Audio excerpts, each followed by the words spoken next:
জননীং শারদাং দেবীং রামকৃষ্ণং জগদ্গুরুং পাদপদ্মে তয়শ্রিতা প্রণমামি মুহুর্মুহু।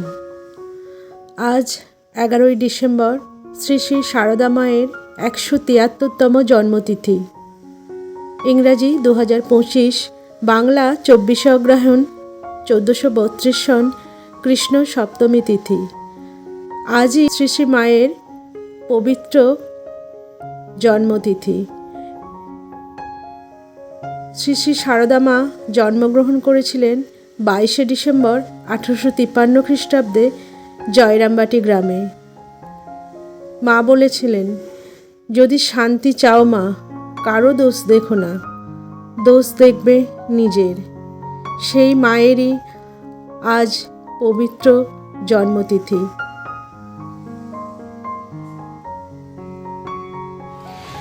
তো আজ হচ্ছে মায়ের পূর্ণ জন্মতিথি। তো জন্মতিথি উপলক্ষে শ্রী শ্রী মা শারদার আজকে আমি ছোট করে বাড়িতে যতদূর পারছি একটুখানি পূজা নিবেদন করার চেষ্টা করছি। আশা করি আজকে আপনাদের এই ভিডিওটি ভালো লাগবে। ভালো লাগলে অবশ্যই চ্যানেলটিকে লাইক, শেয়ার, সাবস্ক্রাইব করতে ভুলবেন না। তো চলুন মায়ের নাম নিয়ে, ঠাকুরের নাম নিয়ে, স্বামীজির নাম নিয়ে আজকের এই ভিডিওটি শুরু করা যাক। তো প্রথমেই আমি স্নান টান করে একদম শুদ্ধ বস্ত্র নিয়ে চলে এসেছি সকালের পূজা করব বলে। তো এখানে আমি সমস্ত উপকরণ সাজিয়ে নিয়েছি। প্রথমে আমি গঙ্গা জল দিয়ে নিজেকে আচমন করে নিচ্ছি।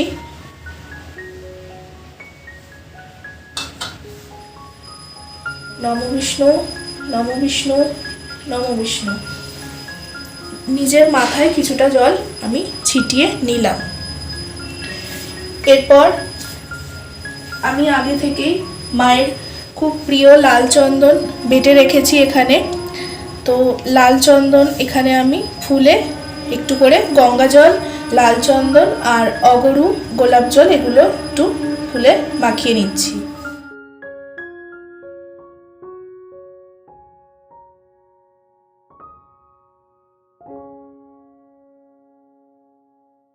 স্নান করে এসেই সবার প্রথমে আমি এই জায়গাটা ভালো করে পরিষ্কার করে নিয়ে একটা নতুন বিছানার চাদর এখানে আমি বিছিয়ে। তো এবার আমি মায়ের চিত্রপটটিকে অভিষেক করিয়ে নেব। আপনাদের কাছে যদি মূর্তি থাকে তাহলে সেটাও আপনারা যেরকম হয় স্নান করিয়ে অভিষেক করিয়ে নিতে পারেন, কিন্তু এখানে যেহেতু চিত্রপট রয়েছে সেই জন্য আমি গঙ্গা জল, গোলাপ জল এবং অগরু দিয়ে একটি পরিষ্কার কাপড়ের সাহায্যে মায়ের এই চিত্রপটটিকে অভিষেক করিয়ে নিচ্ছি। মায়ের যেহেতু হলুদ রং খুবই পছন্দের, সেই জন্য একটা আমি কাঁচা মায়ের এতে রুমালের মধ্যে গঙ্গা জল, অগরু দিয়ে চিত্রপট আমি অভিষেক করিয়ে নিচ্ছি।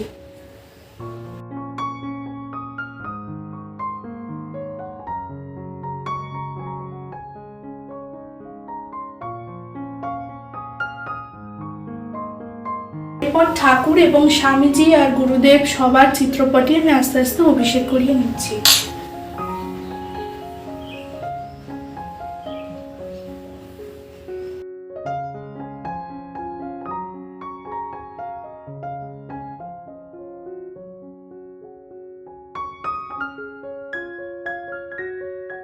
তিলক দিয়ে পরিয়ে নিচ্ছি। জয় মা, জয় মা, জয় মা। এরপর আমি সিঁদুর লাগিয়ে নিচ্ছি।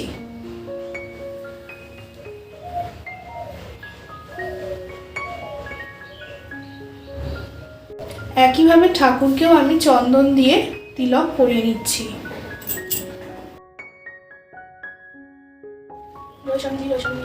মায়ের জন্মদিন, সেই জন্য মায়ের হলুদ গাঁদার ফুল বিশাল প্রিয়, তাই আমি হলুদ গাঁদার ফুলই মাকে পরিয়ে দিচ্ছি। জয় মা, জয় মা, জয় মা।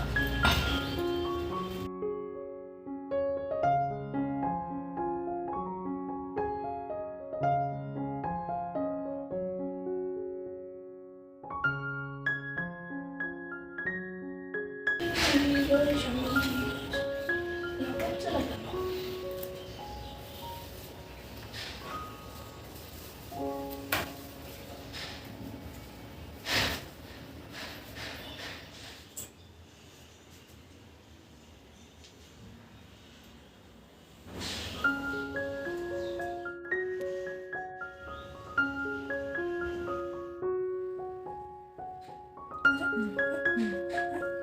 পোস্ট এমন হবে না বেশ সুন্দর হবে, সেই বেশি সাইড থেকে হয়ে যাচ্ছে না।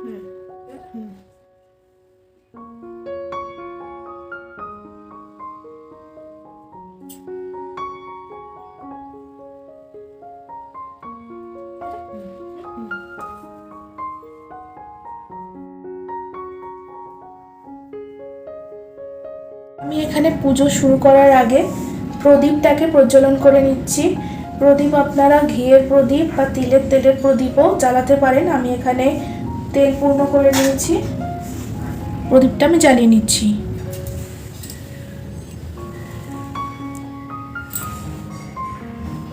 আমি দুখানা ধূপও জ্বালিয়ে নিচ্ছি পুজো শুরু করার আগে।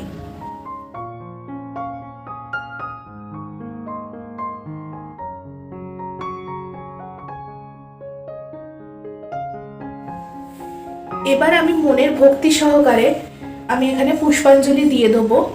আপনারা মনের ভক্তি সহকারে পূজা করবেন। এবং এখানে আমি সাদা চন্দন আর ভেজানো আতপ চাল নিয়েছি। প্রথমেই আমি অর্ঘ্য নিবেদন করব ঠাকুর মা স্বামীজি গুরুদেবকে। অর্ঘ্য নিবেদনের জন্য প্রথমে একটা বেলপাতা, তার মধ্যে একটু চন্দনের ফোঁটা দিয়ে দেবেন, পুষ্প, দূর্বা, পুষ্প এবং একটি ফুল এবং ভেজানো আতপ চাল। এবার আমি মনের ভক্তি সহকারে ঠাকুরকে পুষ্পাঞ্জলি নিবেদন করে দেবো।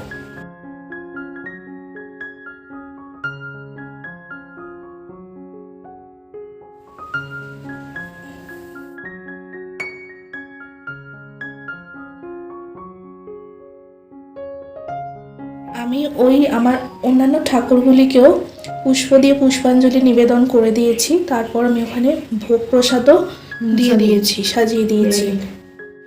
এবার আমি মা ঠাকুর স্বামীজিকে ভোগ নিবেদন করে দেবো।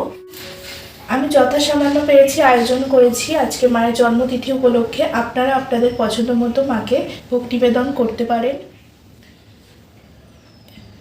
এখানে আমি ফল প্রসাদ নিয়েছি আর তার সাথে খেজুর, কাজু, কিশমিশ রেখেছি। তো আমি সেটা মাকে ভোগ নিবেদন করে দিচ্ছি। মা, তুমি আমার যথাসামান্য নিবেদন গ্রহণ করো। জয় ঠাকুর, জয় স্বামীজি।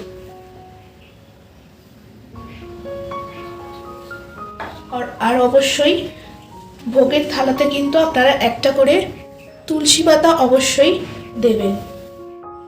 এখানে আমি মিষ্টান্ন রেখেছি। তো মায়ের খুব পছন্দের মিছরি রয়েছে এখানে, তার সাথে যেমন পেয়েছি আয়োজন করেছি। মা, তুমি গ্রহণ করো। তো আজকে মায়ের জন্মতিথি উপলক্ষে আমি বাড়িতেই যতটা সম্ভব পারলাম, প্রথম নলেন গুড় দিয়ে মাকে পায়েস দেওয়ার ইচ্ছা ছিল। তো আজকে সেই জন্মতিথি উপলক্ষে এত ভালো একটা দিনে ভাবলাম এটা দেওয়া যাক। তো মাকে আমি এই নলেন গুড়ের পায়েস আজকে মায়ের জন্মতিথি উপলক্ষে মাকে ভোগ নিবেদন করছি। তো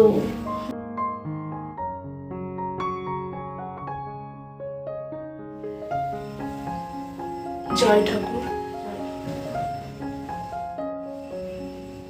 পূজার কিন্তু কোনো নির্দিষ্ট মন্ত্র হয় না, আপনারা আপনাদের মনের ভক্তি সহকারে ডাকবেন, দেখবেন ঠিক সমস্ত কিছু পূজা কিন্তু সফল হবে।